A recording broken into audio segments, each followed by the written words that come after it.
I'm explaining what a substring is in Java. So a substring is when you have a string and it's you want to find a portion of the string. One of the default methods on any string, and you use the dot operator. Here's what it looks like.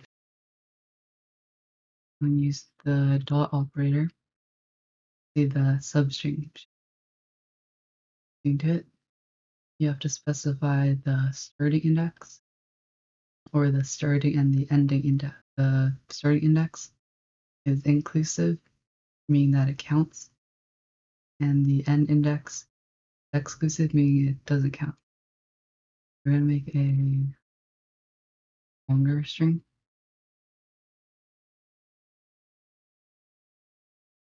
And we're going to create the one. So if you use just the starting index, we're going to try printing just the world here. That's at index 3. So then over here, we're going to start into a variable and then just print it. So in the program, it just prints out world. We specify the 3. What it did was it printed starting here. It printed everything else to the right of it. Substring with the start index and the end index. We'll try the start. It's at 0, so it's inclusive. And then over here,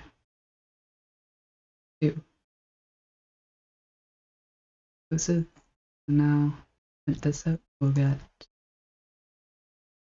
what we want. That's good. So that's about it for what a substring is in Java.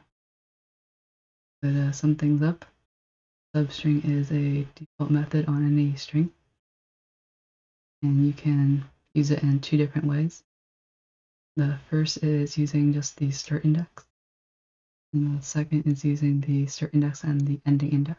Okay, that's going to be it for today's video, and thanks for watching.